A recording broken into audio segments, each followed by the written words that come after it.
Well, g'day, patrons. Today we're going to do a little special podcast.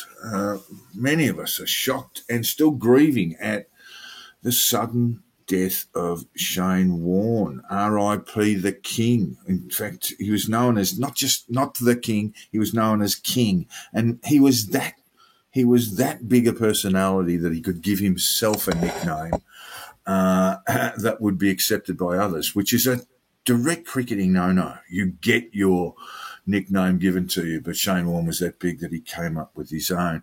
Why this has sent Australia into a sort of a deep shock is something that we want to explore today. And I'm here today with a friend of the podcast, Phil Whitehead. G'day, Phil. G'day, Jack. Yeah, so we want to have a look at how this has sort of affected people around the world, and in Australia in particular. We've got some tributes. We selected some. There have been many, of course, and we've selected some that I've put in for a real reason. They were great players that Warne played against, or great figures in the game, and great players that he played with. So would you like to kick off the first one there, please, Phil? Absolutely. So we start off with the great West Indian batsman Brian Lara. Brian Charles Lara, yes. Who said, "I am speechless at the moment. I literally don't know how to sum up this situation. My friend is gone. We've all lost one of the greatest sportsmen of all time. My condolences goes out to his family. R.I.P. Warnie, you will be missed." Yeah, the great Brian Charles Lara there, and another great batsman of the Warne era, Sachin Tendulkar, wrote, "Shocked, stunned and miserable. We'll miss you, Warnie. There was never a dull moment with you around, on or off the field. We'll always treasure our on-field duels and off-field banter. You always had a special place for India and Indians, and Indians had a special place for you. Gone too young." And one just outside of the Warne era, before the Warne era, the great Isaac Vivian Alexander Richards. Yep, we go back to the West Indies. One of the more colourful cricket players of his era. And Viv said, "The way he played his cricket, the way he lived his life, like a sort of daredevil with no fear on and off the field. There are times when you see him in confrontations and stuff like that, but when you meet the guy personally, he's just a nice guy. He would invite you to his home, have parties. He was just a fun-loving individual." Yes, the great Sir Ivan Vivian Alexander Richards, I should say. And I think Brian Charles might have had the gong as well. Of the five, Wisden announced the five great players. I think it was over the last 100 years, and all of those, including Viv Richards, had been knighted, including Don Bradman as well. The only one who didn't have the knighthood was Shane Warne, Phil. Ricky Ponting captained Warne and played with him for many, many years, and he left a beautiful message on his Instagram account, which I read a couple of days ago, but he was also interviewed on the news services, television news services, and he was just inconsolable. A very tough little Tasmanian batsman, and he just couldn't stop crying, and that brought me to tears. So these are players, great players, who are absolutely staggered, and one of the great, if not a great player, a very good captain and a very dogged and determined cricketer.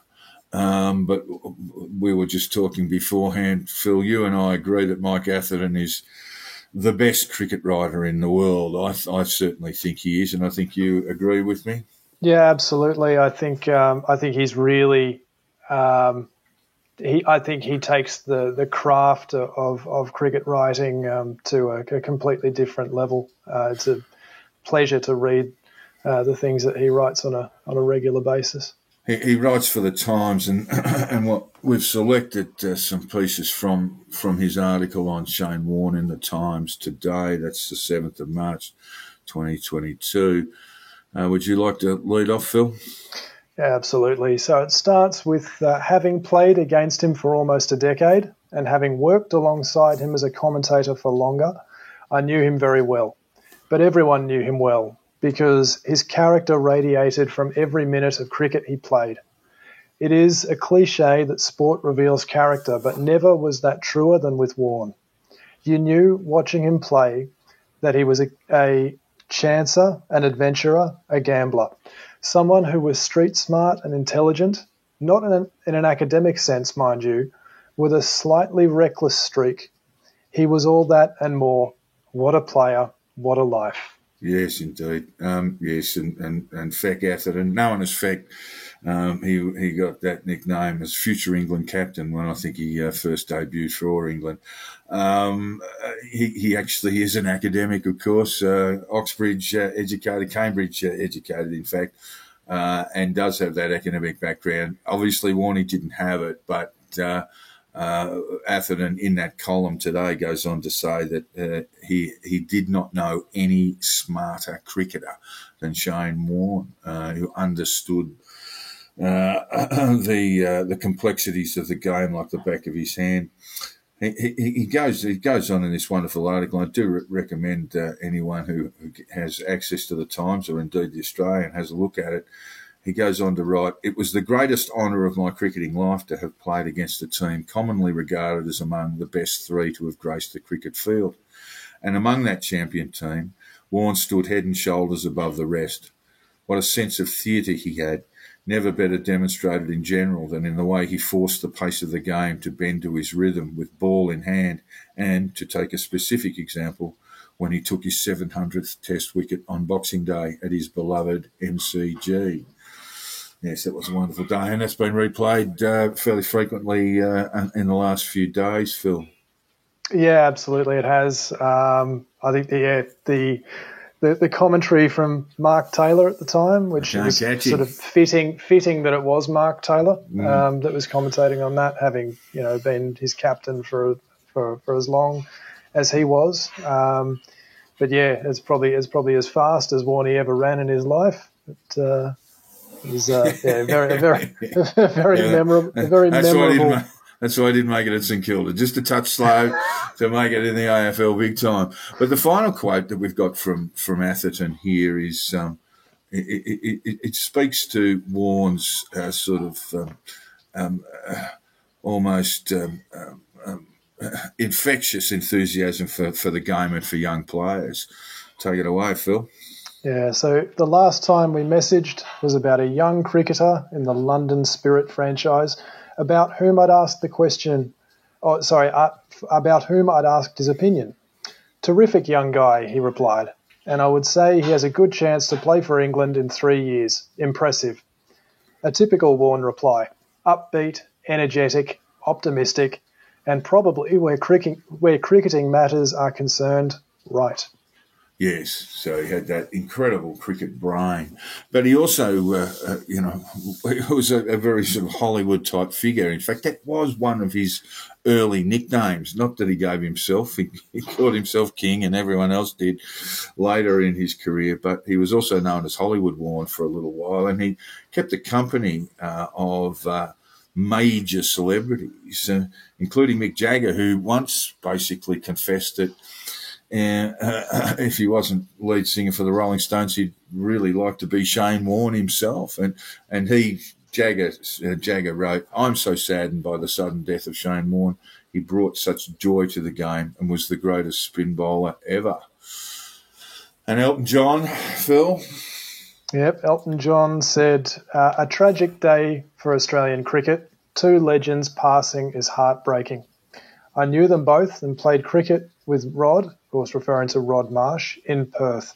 A very special and fearless man. Shane was a magical bowler and such huge fun. They were both Australians through and through, which made them so endearing. My sympathies to their families and loved ones." And Jack, just before we go on, I felt it would be remiss of us not to at least briefly call attention to the fact that the tragedy of Warne's passing came less than 24 hours after the passing of course, Rod Marsh, who was one of, if not the greatest Australian wicketkeeper. You'd have that conversation between, probably dominated by himself and Ian Healy, and in later years Adam Gilchrist. But very different cricketers. Absolutely, very different cricketers, very different eras. But it was a message from my mum actually. It said that she certainly hoped that in all of the outpouring for Shane Warne, that Rod Marsh and his contribution to not only Australian cricket but overall the sport of cricket wasn't sort of lost in the crush, so to speak. Yes.